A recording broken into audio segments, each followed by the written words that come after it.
All right, so what I'm going to do here is I'm going to take a product or beauty shot of my Olympus Pen F. And I'm going to take two pictures. I'm going to take one simple shot with the flash on camera, and then I'm going to take another shot using a long exposure. And during that exposure, I'm going to surround the camera in light by popping the flash during the exposure. And we'll see how that looks. So first, let's just start with a simple shot with the flash on camera. Actually, let's just start with a basic ambient shot first, where we're just using the natural light here that's in the room already. And as you can see, even at f2.8, I'm still at like ISO 8000 on auto ISO. But since we're on a tripod, I can set the ISO to whatever I want, and the subject here is not moving, so we don't have to worry about motion blur. So I'm going to go ahead and change the ISO and lock that in at ISO 200. And that makes my shutter speed 1/3 of a second.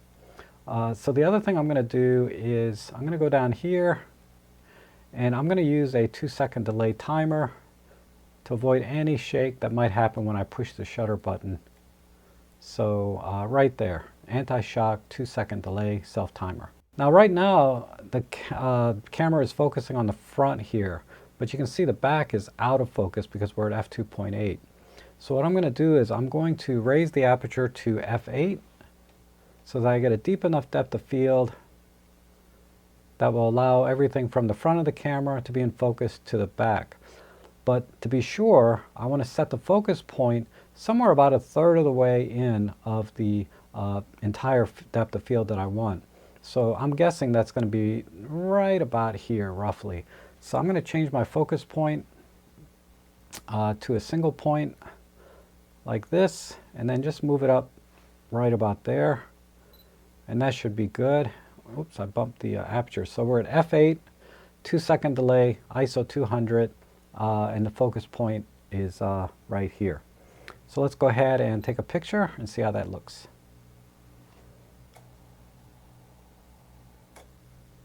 Okay, so it's a little bit hot.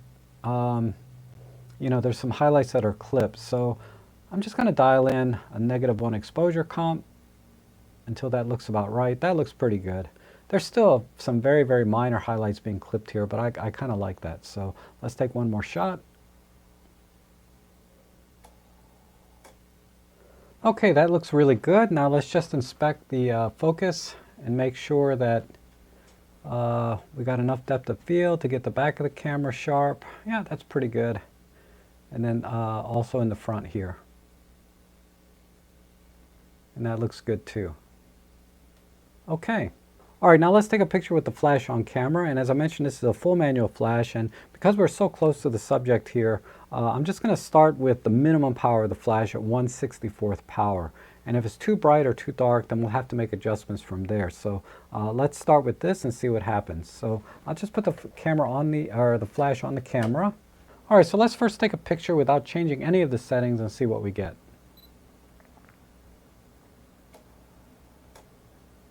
Okay, not bad. It's a little bit more fill light if we compare it to an ambient light shot that I took before.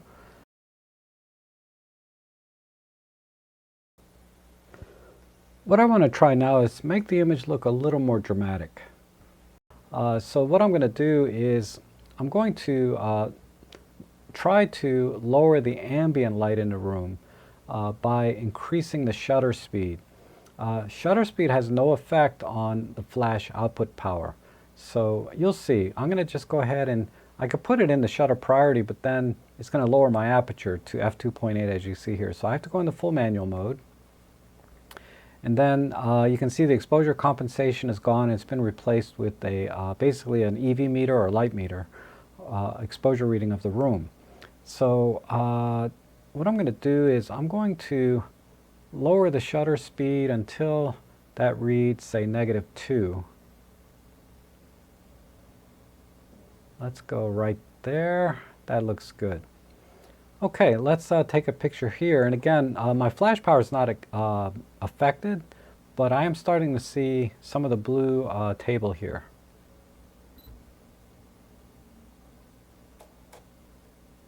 Okay, that looks really good, I think. So, not bad.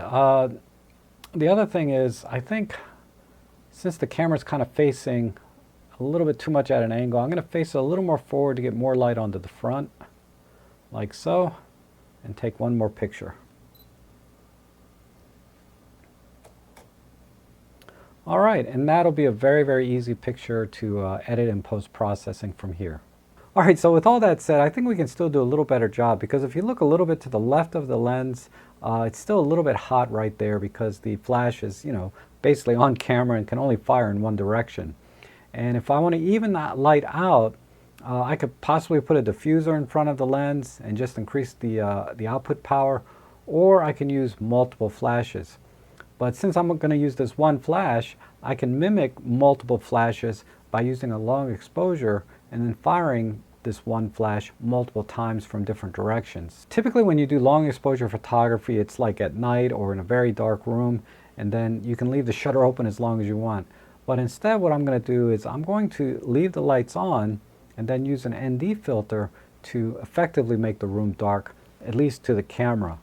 This is a 5-stop variable ND filter from K&F, so we'll just put that onto the front. All right, now before we start taking pictures, I need to do a little bit of prep first.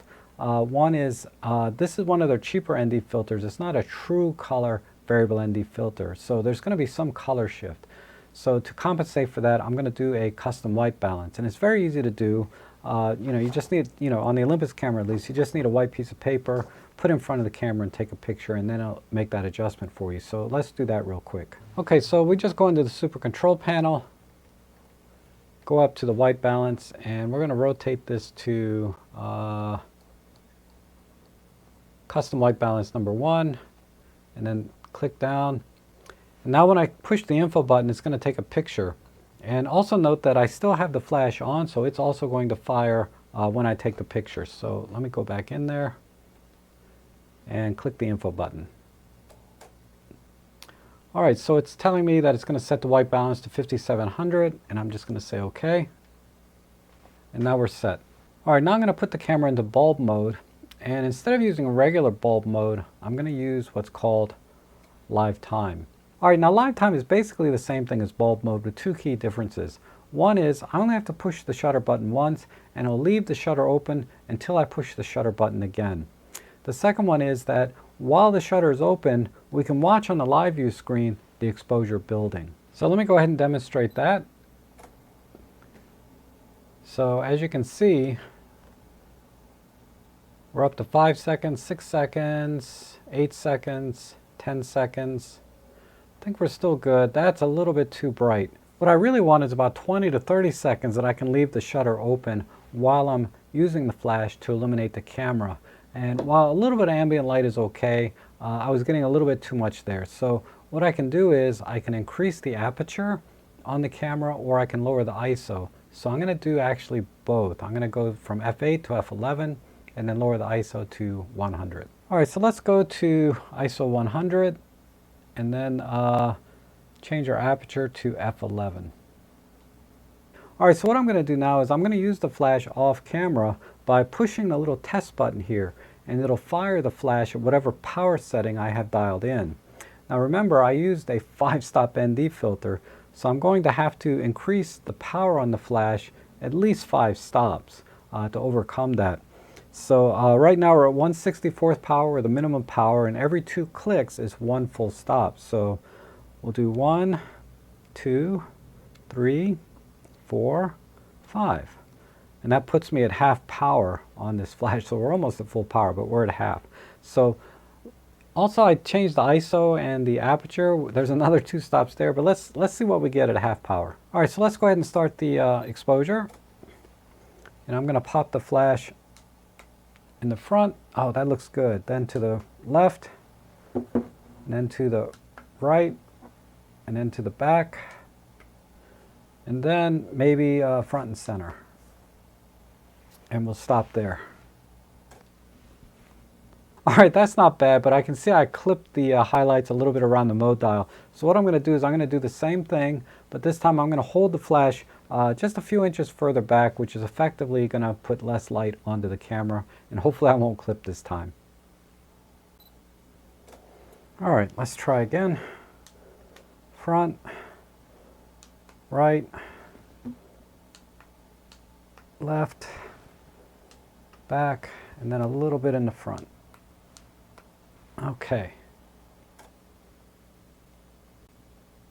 All right, much better.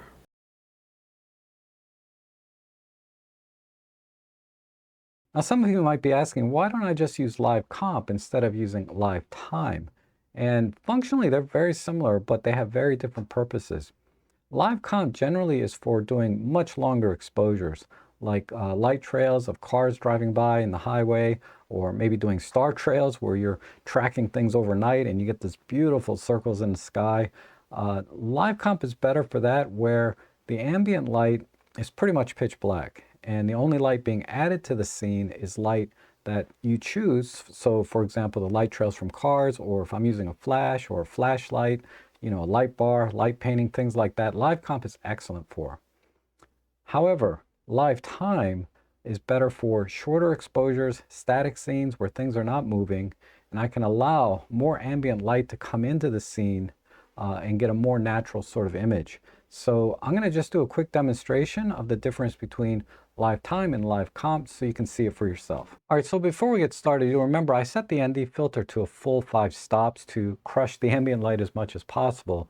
But since I want to demonstrate adding a little more ambient light into the scene, I'm going to reduce the ND filter by about halfway, maybe 2.5 stops. And then I'll also have to compensate the light output on the flash by 2 stops. So I'm going to go from half power, where I was before, to 1/8 power. All right, so let me just dial in about 2 stops roughly on the ND filter. And then I adjusted the flash power down to 1/8. And let's go ahead and start the exposure. And I'm going to pop the flash up there, to the right, to the left, and to the back, and then we'll stop it here. And as you can see, we have nice illumination around the camera itself using the flash, but I've also allowed plenty of ambient light to come in to fill in a lot of the shadows, and also so that you can see the blue mat that the camera is sitting on. Now let's do one in live comp.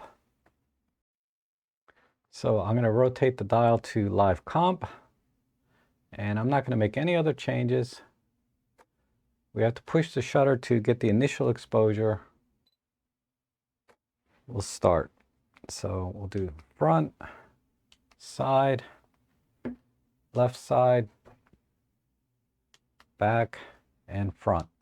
And we'll stop the exposure there.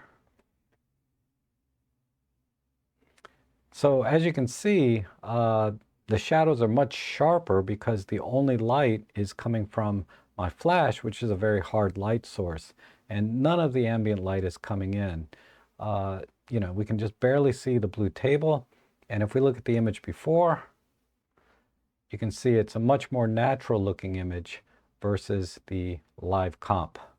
Now you can do a similar thing in live comp. You just have to set your ambient exposure first before you start doing your light painting.